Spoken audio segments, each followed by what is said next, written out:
느헤미야 9장 30절로 38절까지의 말씀, 우리 다 같이 한 목소리로 합독하겠습니다. 그러나 주께서 그들을 여러 해 동안 참으시고 또 주의 선지자들을 통하여 주의 영으로 그들을 경계하시되 그들이 듣지 아니함으로 열방 사람들의 손에 넘기시고도 주의 크신 국률로 그들을 아주 멸하지 아니하시며 버리지도 아니하셨사오니 주는 은혜로우시고 불쌍히 여기시는 하나님이시미니이다. 우리 하나님이여 광대하시고 능하시고 두려우시며 언약과 인자하심을 지키시는 하나님이여 우리가 우리 왕들과 방백들과 제사장들과 선지자들과 조상들과 주의 모든 백성이 아수르 왕들의 때로부터 오늘까지 당한 모든 환난을 이제 작게 여기지 마옵소서. 그러나 우리가 당한 모든 일에 주는 공의로우시니 우리는 악을 행하였사오나 주께서는 진실하게 행하셨음이니이다. 우리 왕들과 방백들과 제사장들과 조상들이 주의 율법을 지키지 아니하며 주의 명령과 주께서 그들에게 경계하신 말씀을 순종하지 아니하고 그들이 그 나라와 주께서 그들에게 베푸신 큰 복과 자기 앞에 주신 넓고 기름진 땅을 누리면서도 주를 섬기지 아니하며 악행을 그치지 아니하였으므로 우리가 오늘날 종이 되었는데 곧 주께서 우리 조상들에게 주사 그것의 열매를 먹고 그것의 아름다운 소산을 누리게 하신 땅에서 우리가 종이 되었나이다.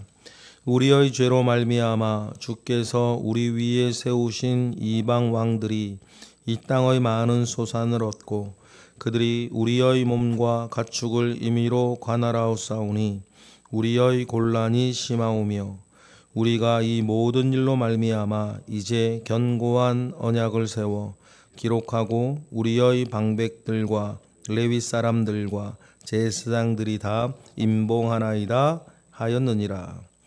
아멘.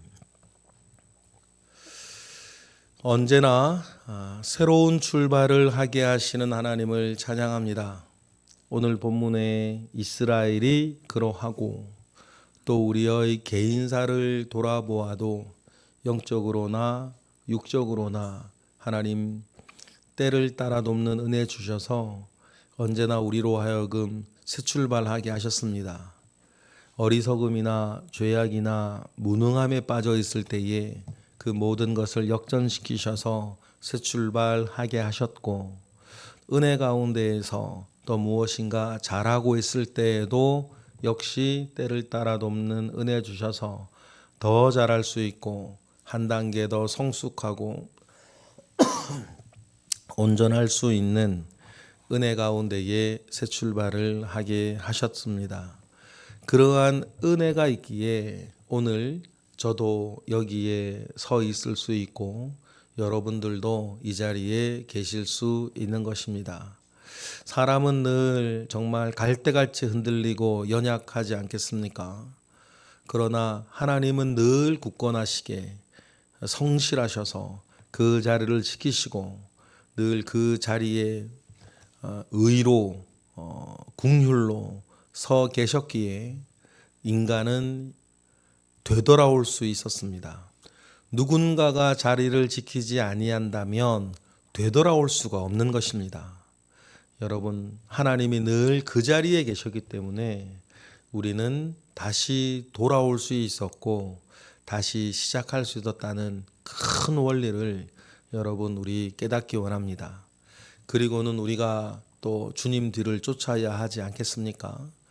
또 작은 우리의 삶에서는 영적으로나 육적으로나 저와 여러분이 늘 제자리를 지키고 있어야 우리 덕에 누군가는 돌아올 수 있는 것입니다. 죄악으로 바빠서 연약해서 흔들려서 어떤 이유에서든지 영적으로나 육적으로나 자기가 있어야 할 자리를 지키지 못하고 있는 이들에겐 자기 자리를 지키고 있는 여러분들이 그들에게는 되돌아올 수 있는 마지막 희망이 되는 것입니다. 그러니 하나님께서 우리에게 그러하셨듯 우리도 영육간의 나의 자리 지키고 늘 하나님 아버지 앞에 은혜 얻어서 우리 역시 누군가에게는 다시 시작할 수 있는 그 공간을 늘 내어줄 수 있는 저와 여러분이 되기를 주님의 이름으로 축복합니다. 이스라엘의 역사는 늘 실패의 역사였습니다. 우리가 성경을 보면 아는 것 아닙니까? 이스라엘의 역사는 늘 실패의 역사였고 하나님의 역사는 늘 다시 시작하게 하는 은혜였다. 그런데 이스라엘만 그런 게 아니라 2000년 교회의 역사가 사실 그렇습니다. 사람은 늘 실패했고 하나님은 그 안에서 늘 다시 시작하게 하셨습니다. 따지고 보면 우리 개인사도 그렇습니다. 우리는 자주 넘어지고 자주 시험 들고 자주 쇠약해졌지만 하나님은 그때마다 이런저런 방법으로 우리에게 은혜 주셔서 다시 일어나게 하셨고 다시 걸어가게 하셨고 철로의 역정에서 넘어질지언정 아주 엎드러지지 아니하도록 늘 붙잡아 주셔서 오늘까지 이르게 하셨음을 믿습니다. 내가 잘나서 내가 능해서 내가 옳아서 여기까지 온 이는 아무도 없습니다. 오직 하나님의 은혜가 오늘의 우리를 또한 살게 한다는 것을 기억하고 여전히 그 은혜가 우리가 죽을 때까지 우리가 죽은 이후에도 동일한 하나님의 은혜가 우리를 살게 할 줄 믿습니다. 오늘 우리가 읽은 본문은 이스라엘의 그 역사 안에서 제가 지금 말씀드린 그 내용을 이스라엘이 자기들의 입으로 하나님 아버지 앞에 고백하는 내용입니다. 그래서 여러분 그 하나님께서 이스라엘이 실패하고 넘어지고 그리고 심판받을 때까지 우리가 성경만 놓고 보더라도 이스라엘을 얼마나 많이 참으셨습니까? 얼마나 많은 선지자들을 보내시고 얼마나 많은 또 은혜를 주시면서 그들이 바알이나 우상이나 다른 죄악에 눈 돌리지 아니하고 하나님께로 돌아오도록 그 모든 선지자들의 메시지만 놓고 보더라도 하나님 얼마나 오랫동안 참으셨습니까? 그런데도 불구하고 끝까지 듣지 아니한 이스라엘 사람들에게 결국 이방 사람들에게 넘기셨죠. 심판받게 하셨습니다. 30절입니다. 시작. 그러나 주께서 그들을 여러 해 동안 참으시고 또 주의 선지자들을 통하여 주의 영으로 그들을 경계하시되 그들이 듣지 아니하므로 열방 사람들의 손에 넘기셨다. 그러니 여러분 이러한 하나님의 어떤 오래 참으심 하나님의 그 경계 주심을 여러분 우리 늘 기억하고 하나님의 오래 참으심을 우리가 함부로 괜찮다 그러면서 여러분 시험하면 안 되는 것입니다.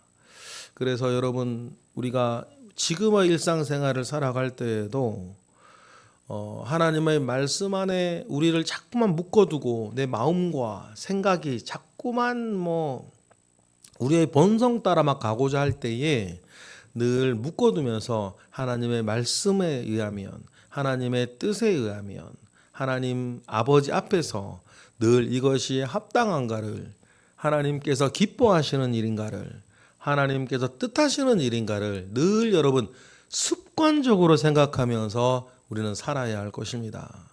때때로는 그래서 내가 손해가 보고 나에게 손해가 있고 나의 자존심이 상하고 그런다 하더라도 주님이 기뻐하시고 주님이 뜻하시는 일이 저 방향이면 여러분 일단 저 방향으로 가고 보는 우리 의지 그 은혜가 우리에게 있기를 바랍니다. 그렇지 아니하고 어리석음이 있고 죄가 있음에도 불구하고 이 정도는 괜찮다고, 이 정도는 다 하는 거라고, 여러분 그렇게 말하며 살아가면 결국에는 그 옛날 이스라엘과 다를 게 없는 거예요. 이스라엘이 뭐 구약 이 느헤미야 때만 그렇습니까? 하나님 예수님의 시대 때에도 마지막에 예수님께서 말씀하시기를 예루살렘을 보며 울면서 뭐라 그러세요?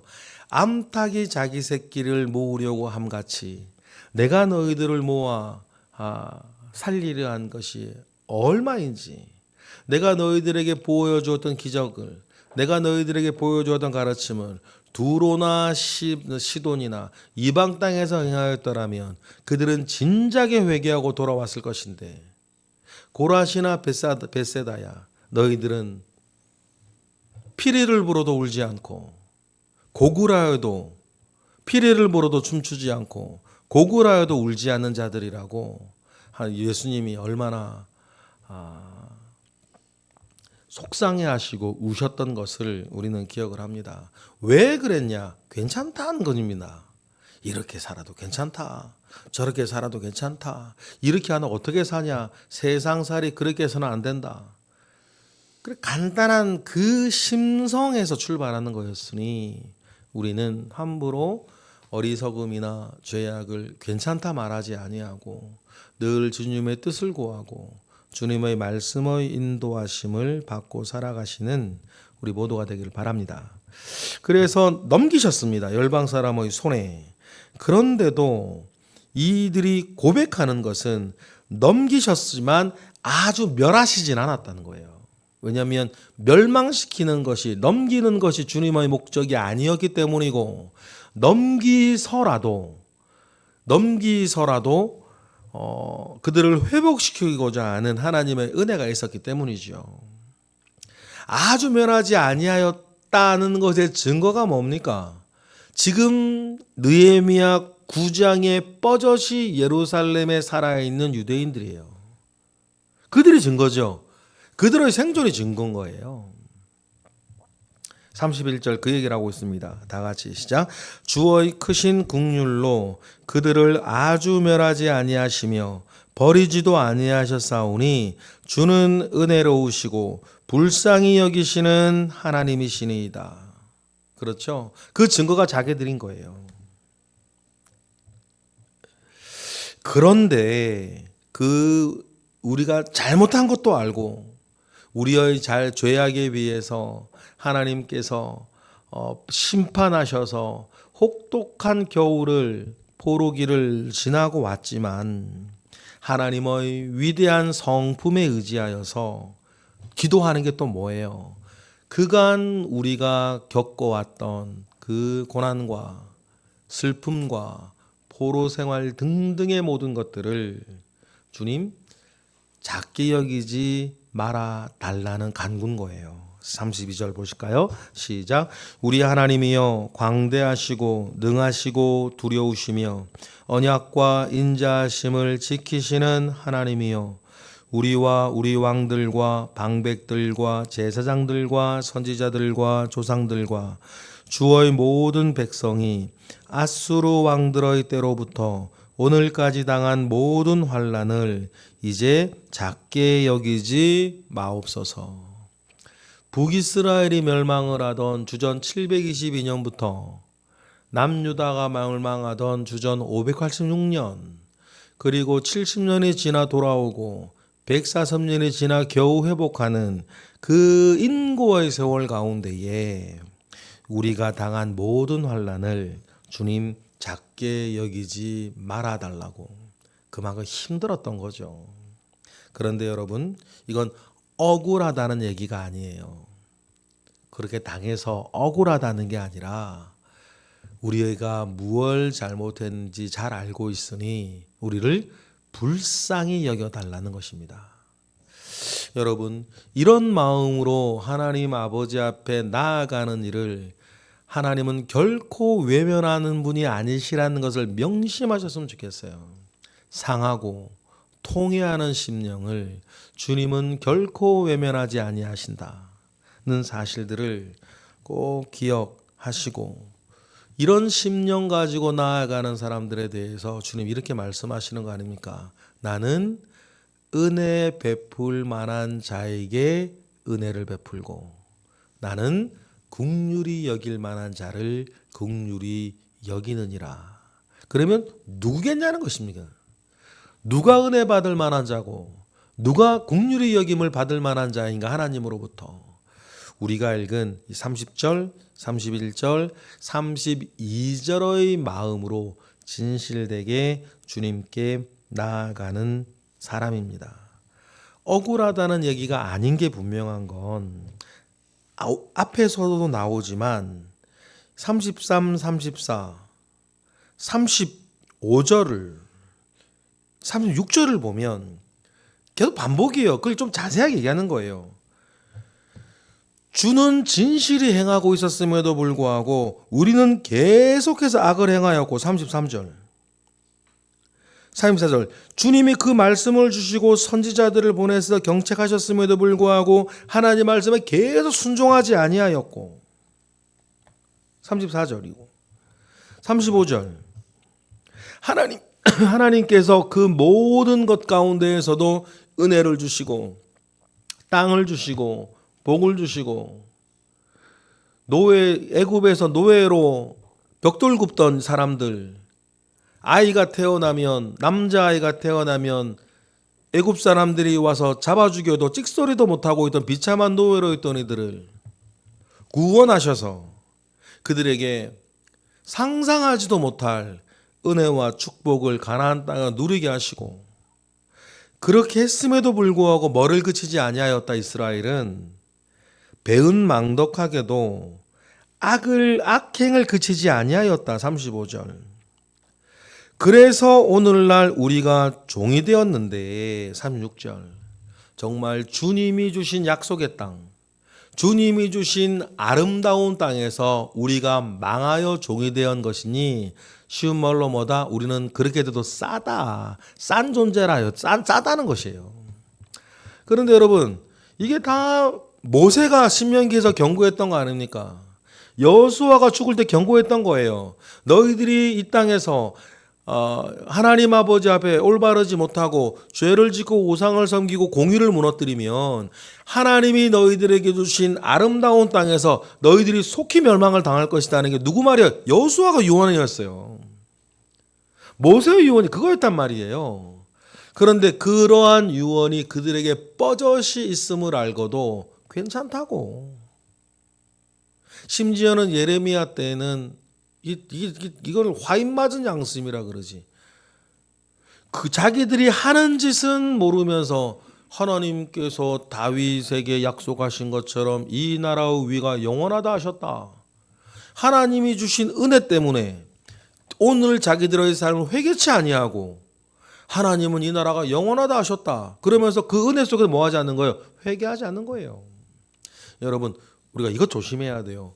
하나님께서 우리에게 뭔가 선한 것을 주셨는데 하나님이 주신 선한 것 붙잡고 오늘 회개를 안 하는 거예요. 저는 이 얘기할 때마다 지금 우리나라 생각나요. 여러분, 우리 민족이 5,000년 역사 가운데에서 오늘처럼 이렇게 부유하고 오늘처럼 전 세계에서 이렇게 유명하고 늘 미국이나 독일이나 일본 것 부러워하던 이 민족이 이제는 그 모든 나라의 부러움, 우리나라에서 이것 먹으면 그들도 그거 따라 먹고 지금 우리나라 전 세계에서 가장 핫한 나라가 우리나라 아닙니까? 경제적으로나 문화적으로나 모든 면에서. 그런데 이상한 것 두 가지. 이상하게 이 나라 백성은 감사치 않아 그 안에서. 그리고는 지금 복락 가운데에서 하나님을 멸시하던 이스라엘처럼 우리가 딱 그 짝으로 살고 있는 것 같다는 거예요. 그래서 지금 우리나라의 오늘 우리 시대를 보면 저는 굉장히 겁날 때가 있어요. 이거 지금 뭐 이렇게 우리나라 이게 좋아할 때가 아닌 것 같고 저는 한켠 겁나요. 이게 이 백성이 이거 정말 이 정점에서 이렇게 하나님을 대적하고 멸시하고 무시하고 막 자기들 잘난 것처럼 잘나서 이래 된 것처럼 살아가고 있는 이 나라 국민들 백성들을 보면 우리가 뭐 잘 아시다시피 이 대한민국이 건국되어질 때에 하나님께서 어떤 은혜를 어떤 그리스도인들을 통해서 어떤 선교사들을 통해서 이렇게 이 나라를 이끌어 가신 그 은혜들을 알고 여러분도 기억하신 것처럼 밤마다 이 나라를 위해 부르짖던 그 우리 선배들의 그 울음과 함성과 기도와 눈물을 우리가 아는데 이 민족을 주는 이 국민을 하나님이 내버려 두실까라고 하는 것에 대한 그 불안이 있는 거예요. 있는 거죠. 여러분 이렇게 먼저 보는 사람을 세상에선 선각자, 성경의 선지자라 그런 거 아닙니까? 여러분 우리가 이걸 기억을 하고 이럴 때일수록 우리가 하나의 모종삽처럼 하나의 종자씨가 되어서 여러분 하나님 아버지 앞에 늘 기도하는 우리 모두가 되기를 주님의 이름으로 축복합니다. 그러니까 반복되어지는 거예요. 37절에 보면 우리가 이렇게 심판받아 멸망하고 이 지경에 이른 것은 37절 읽어볼까요? 우리 죄로 말미암음이었다. 37절 시작. 우리의 죄로 말미암아 주께서 우리 위에 세우신 이방 왕들이 이 땅의 많은 소산을 얻고 그들이 우리의 몸과 가축을 임의로 관할하오니 우리의 곤란이 심했었다는 거예요. 지금 그렇죠. 이스라엘 사람들이 지금 느헤미야 시대 마음대로 할 수 있는 게 뭐예요? 아닥사스다가 저리 가라 그러면 저리 가고 아닥사스다가 이리 가라면 이리 가고 아닥사스다가 손에 놓으라면 손에 놓아야 되고 집 짓는데도 허락받아야 되고 성벽 짓는데 여러분 이스라엘이 마음대로 지었습니까? 뭐가 있어야 돼? 아닥사스 조서가 있어야 되고 이 지경이 되어진 것도 과거로부터 좋은 시절 하나님께 감사하지 않고 경계하셨을 때 회개하지 아니한 우리의 죄로 말미암음이다. 그런데 감사한 게 뭡니까? 그 모든 슬픔과 어두움을 딛고 이제는 다시 시작하는 은혜. 이스라엘은 그렇게 죄로 팔랑팔랑 흘러내려갔지만 언제나 신실하게 자기를 지키시던 하나님으로 인하여서 이스라엘은 되돌아올 수 있었고 오늘 새 출발할 수 있다. 그래서 언약을 세우는데 사실 다시 세우는 거죠. 38절 시작. 우리가 이 모든 일로 말미암아 이제 견고한 언약을 세워 기록하고 우리의 방백들과 레위 사람들과 제사장들이 다 인봉하나이다. 도장 찍는단 말이에요. 언약을 다시 세우고 우리로 따지면 다시 인감 도장 찍으니 이제 우리 뭐 하게 해달라? 새 출발하게 해달라. 그 일을 하는 겁니다. 여러분 새로운 이스라엘을 출발하겠다라고 하는 이 고백은 이스라엘 회개로부터 시작한 것입니다. 말씀에 섰을 때 회개가 시작되어졌고 수문 앞에서부터 지금까지 있었던 은혜들을 여러분 아시잖아요. 여러분 그러한 하나님 이스라엘의 배은망덕에서도 늘 신의를 지키시고 오늘을 이르게 하셨던 하나님 우리가 보면서 우리도 크던 작던 우리를 다시 시작하게 하시는 하나님의 은혜 아래 서 있는 우리 모두가 되기를 주님의 이름으로 축복합니다. 기도하겠습니다. 할렐루야. 하나님 감사와 영광을 올려드립니다. 크신 은혜 가운데에 주님 우리와 함께하옵소서. 주님 늘 그 자리에 계셨으니 우리 역시 돌아올 수 있고 새 출발할 수 있었습니다. 주님 따라 우리도 성실하게 은혜 가운데 자기 자리 지키게 하셔서 누군가에게 되돌아올 수 있는 기회, 누군가에겐 새 출발할 수 있는 기회를 제공하는 우리 모두가 되게 하시옵소서. 드려지는 1,000번째 예물 가운데 주님 함께 하시고 오늘도 드려질 예물 가운데 주님 은혜를 더하여 주옵소서. 예수 그리스도의 이름으로 기도드렸나이다. 아멘.